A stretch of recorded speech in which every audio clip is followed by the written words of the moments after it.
Pemirsa, pelantikan kepala daerah hasil Pilkada 2024 yang tidak bersengketa batal digelar pada 6 Februari 2025 mendatang.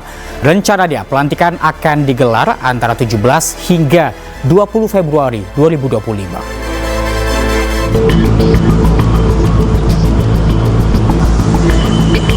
Pemerintah memastikan bakal melantik para kepala daerah terpilih Pilkada 2024 non-sengketa yang rencananya akan digelar pada 6 Februari 2025 mendatang.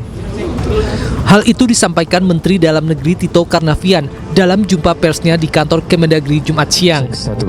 Tito menjelaskan pembatalan dikarenakan adanya instruksi MK yang akan mempercepat putusan sela atau dismisal sengketa pilkada dari sebelumnya 13 sampai 14 Februari menjadi 6 sampai 5 Februari. Sehingga MK meminta agar pelantikan kepala daerah non-sengketa dapat digabungkan dengan kepala daerah hasil dismisal.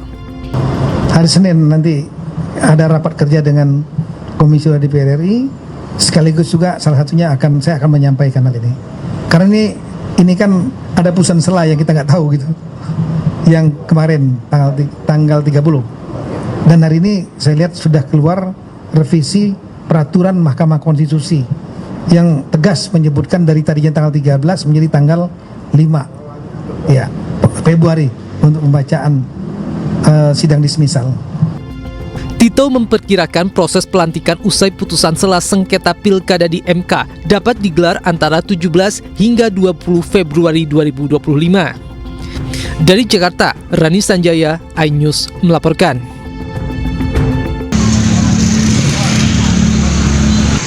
Agen gas LPG di Jalan Tanah Sereal, Tambora, Jakarta Barat diserbu warga Sabtu pagi. Warga yang datang dari berbagai kawasan di wilayah Jakarta Barat ini rela antri panjang demi bisa membeli tabung gas LPG 3 kg. Sekalipun harganya mengalami kenaikan, yakni yang sebelumnya Rp18.000 per tabung, kini menjadi Rp22.000 per tabungnya. Tak hanya di Jakarta Barat, gas LPG 3 kg juga mulai langka di Tangerang Selatan, Banten. Saat ini, distribusi gas di Tangerang Selatan, Banten ke sejumlah pangkalan gas dikurangi sekitar 20%. Hal ini imbas dari kebijakan pemerintah terkait penjualan gas LPG 3 kg tak lagi dijual di tingkat pengecer. Pembelian LPG 3 kg hanya boleh dipasarkan oleh pangkalan yang memiliki nomor induk berusaha atau NIB per 1 Februari 2025. Itu ada formal untuk mereka mendaftarkan nomor induk berusaha terlebih dulu. Jadi ini kan seluruh Indonesia kan bisa, ini pendaftaran secara online. Ini juga seharusnya tidak ada kendala. Tapi itu beneran berlaku per 1 Februari? Per 1 Februari. Peralihan dari pengecer ke itu? Ya, karena itu kan ada jeda waktu kita berikan untuk 1 bulan. Berarti pengecer bisa daftar jadi pangkalan atau agen? Pangkalan, jadi pangkalan. Warga berharap adanya upaya nyata dari pemerintah untuk lebih memperhatikan pasokan gas LPG agar tidak terus mengalami kelangkaan yang hanya akan membebani masyarakat. Tim Liputan, iNews melaporkan.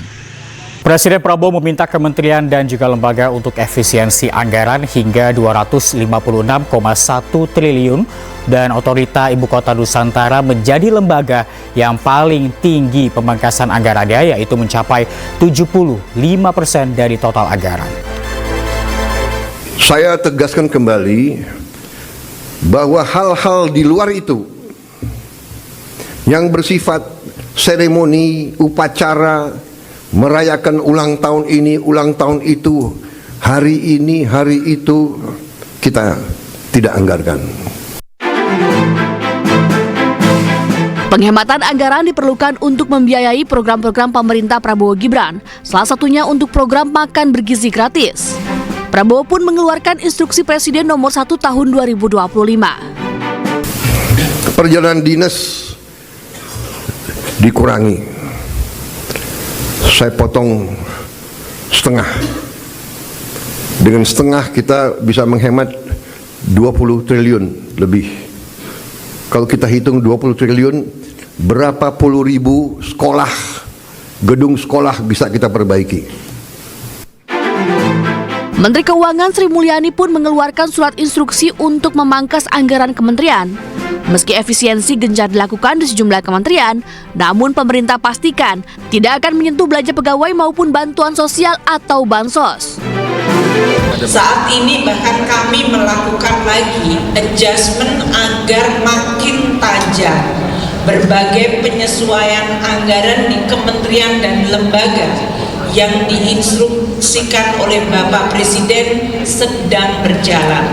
Tujuannya agar birokrasi makin efisien dan kegiatan serta penggunaan uang negara APBN betul-betul bisa langsung dinikmati masyarakat. Pengurangan di situ. Dari surat yang dikeluarkan, berikut adalah data kementerian dan lembaga yang mendapatkan efisiensi anggaran terbesar. Pertama, ada Otoritas Ibu Kota Nusantara atau IKN dengan tingkat efisiensi mencapai 4,81 triliun rupiah. 75,2% dari total anggaran yang mencapai 6,39 triliun rupiah. Kemudian Kementerian Pekerjaan Umum dengan efisiensi mencapai 81,38 triliun rupiah. Pemotongan ini mencapai 73,34% dari total anggaran, 110,95 triliun rupiah. Kementerian Perumahan dan Kawasan Permukiman juga alami efisiensi sebesar 69,4%. Total anggaran yang dipotong adalah 3,66 triliun rupiah dari total anggaran 5,27 triliun rupiah. Kementerian Pemuda dan Olahraga juga harus efisiensi sebesar 62,9%. Total anggaran yang dipotong mencapai 1,46 triliun rupiah dari total anggaran 2,33 triliun rupiah. Badan Nasional Penanggulangan Terorisme atau BNPT menjadi salah satu lembaga dengan tingkat efisiensi yang cukup besar, yaitu mencapai 69,1%. Anggaran yang dipotong mencapai 433,19 miliar rupiah dari total anggaran 626,39 rupiah. Sementara Kementerian Koordinator Bidang Hukum, HAM, Imigrasi, dan Permasyarakatan harus melakukan efisiensi sebesar 66,4%. Kemenko yang membawahi 3 kementerian ini harus mengurangi anggaran sebesar 6 miliar rupiah dari total anggaran sebelumnya 9,2 miliar rupiah. Lembaga Perlindungan Saksi dan Korban juga menjadi salah satu lembaga yang alami efisiensi cukup besar, yaitu 144,5 miliar rupiah atau 62,8%. Sementara total anggaran sebelumnya mencapai 229,9 miliar rupiah. Kementerian Koordinator Bidang Pangan juga terkena efisiensi sebesar 27,6 miliar rupiah atau 62,6%. Sementara total anggaran sebelumnya mencapai 44 miliar rupiah. Pemerintah juga menyiapkan anggaran sebesar 144,6 triliun. Anggaran ini untuk memastikan ketahanan pangan nasional di tengah potensi gejolak pangan global pada 2025. Tim Liputan, iNews melaporkan. Menteri Pertahanan Prancis Sébastien Lecornu bertemu dengan Presiden Prabowo Subianto di Hambalang, Bogor, Jawa Barat. Pertemuan ini membahas tantangan geostrategis dan hubungan pertahanan bilateral antara Indonesia dan juga Prancis.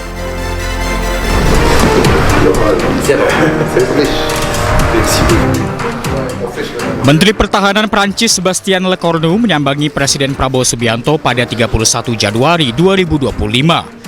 Pertemuan dilakukan di kediaman Prabowo di Hambalang, Bogor, Jawa Barat. Lecornu mengatakan pertemuan itu untuk menjaga hubungan bilateral yang kuat antara Indonesia dan Prancis yang peringatan ke-75 tahunnya akan dirayakan pada tahun ini. Dalam pertemuan itu, Menteri Pertahanan Prancis juga memberikan kenang-kenangan sebuah helm pilot tempur Angkatan Udara Prancis berwarna hitam bertuliskan nama Prabowo Subianto.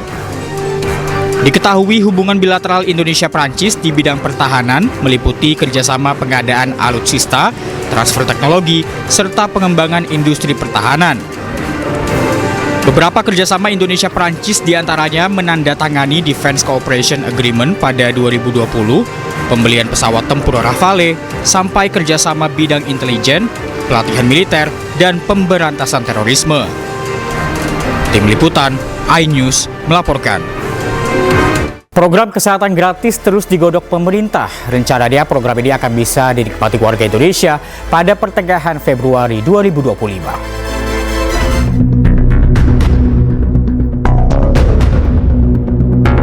Pemerintahan Prabowo Gibran akan memberikan kado bagi warga Indonesia.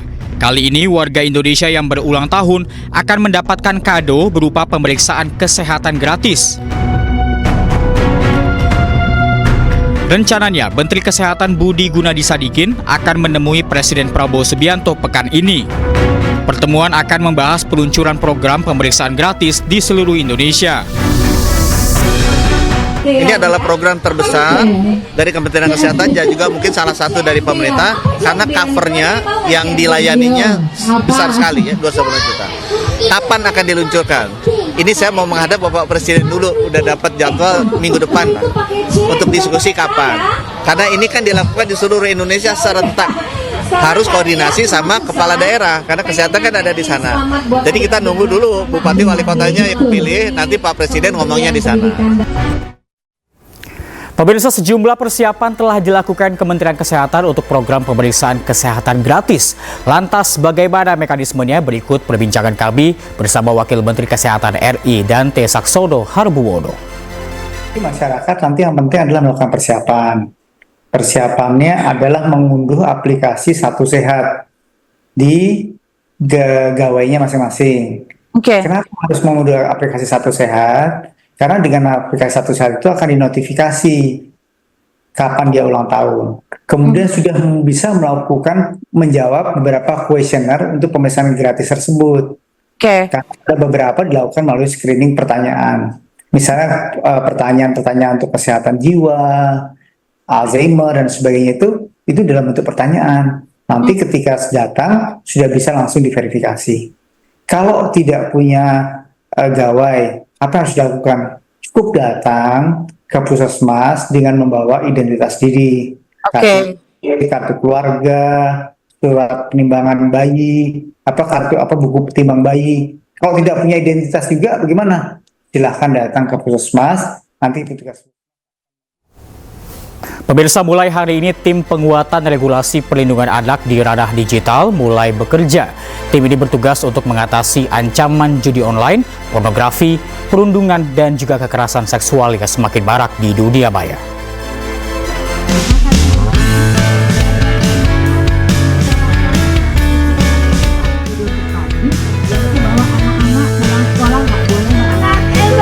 Pemerintah Indonesia terus meningkatkan upaya perlindungan anak di ruang digital. Tim penguatan regulasi perlindungan anak di ranah digital pun telah dibentuk. Tim ini melibatkan berbagai kementerian, termasuk Kementerian Kesehatan, Kementerian Pemberdayaan Perempuan dan Perlindungan Anak, serta Kementerian Pendidikan. Berdasarkan data terkini, Indonesia menempati posisi keempat terbesar di dunia untuk kasus pornografi anak di ruang digital. Selain itu, aduan terbanyak yang diterima Kementerian Komunikasi dan Digital meliputi judi online, perundungan, dan kekerasan seksual terhadap anak di internet. Ya, ini kan sesuai arahan Presiden untuk memperkuat perlindungan anak di ranah digital dan menindaklanjuti hal tersebut. Kami telah mengeluarkan SK tim kerja untuk percepatan penyelesaian peraturan ini. Dan ini melibatkan berbagai kementerian, makanya kami terima kasih sekali Pak Menkes, Ibu Men PPPA, dan juga Mendikbudrismen mengirimkan eselon 1, eselon 2-nya juga untuk ikut dalam tim kerja ini yang akan bekerja mulai esok. Tim akan menggodok betul-betulnya itu esok, dan kita tahu angka-angka yang memprihatinkan dari kejahatan-kejahatan di dunia maya terhadap anak-anak kita, diantaranya untuk pornografi anak itu Indonesia keempat terbesar di dunia. Menteri Pemberdayaan Perempuan dan Perlindungan Anak Arifatul Khairi menyambut baik inisiatif ini dengan menekankan pentingnya kolaborasi antar kementerian untuk mensosialisasikan aturan penggunaan media sosial bagi anak-anak sekolah.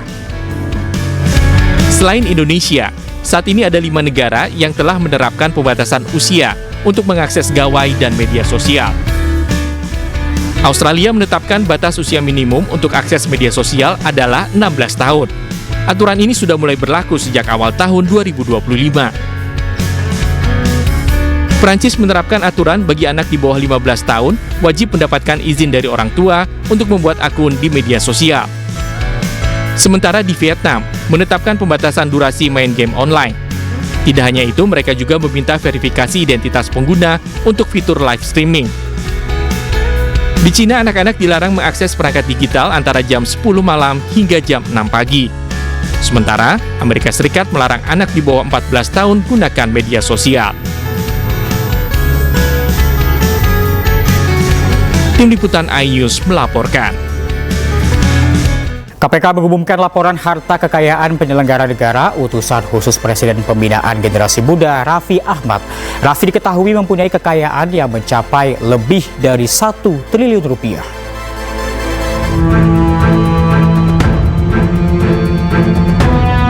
Komisi Pemberantasan Korupsi mengungkapkan bahwa 123 dari 124 pejabat di jajaran Kabinet Merah Putih telah menyampaikan laporan harta kekayaan penyelenggara negara atau LHKPN.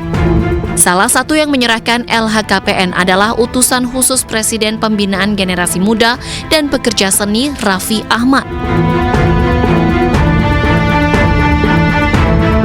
Data dari situs LHKPN Komisi Pemberantasan Korupsi per 27 Desember 2024, jumlah harta kekayaan Raffi Ahmad tercatat sebanyak 1 triliun 33 miliar rupiah. Aset terbanyak Raffi berada di sektor tanah dan bangunan, yakni senilai 737 miliar rupiah. Dirinya melaporkan kepemilikan 45 tanah dan bangunan yang tersebar di sejumlah wilayah di Indonesia. Selain itu, Raffi melaporkan 23 kendaraan yang memiliki nilai keseluruhan mencapai 55 miliar rupiah. Daftar kendaraan Raffi antara lain mobil Rolls-Royce, Lamborghini, hingga motor Harley Davidson. Raffi juga melaporkan aset surat berharga yang nilainya mencapai 307 miliar rupiah. Suami artis Nagita Slavina ini juga memiliki kas dan setara kas senilai 17,7 miliar rupiah. Kepemilikan lainnya adalah aset harta bergerak senilai 46,7 miliar rupiah. Harta Raffi lainnya tercatat senilai 5,3 miliar rupiah. Selain kepemilikan harta, Raffi juga melaporkan utang yang nilainya mencapai 136 miliar rupiah. Menteri Pertahanan Syafri Syamsuddin mengunjungi kapal induk Prancis di Lombok, Nusa Tenggara Barat. Kapal induk ini tiba dalam rangka kunjungan rutin untuk mengembangkan kerjasama bilateral pertahanan antara Indonesia dan juga Prancis. Dan pemirsa, informasi ini sekaligus menutup Pemimpin Rakyat hari ini. Saya Reza Sregar dan kerabat kerja yang bertugas pamit undur diri. Pemimpin Rakyat, pemimpin beraksi, rakyat awasi. Terima kasih, sampai jumpa.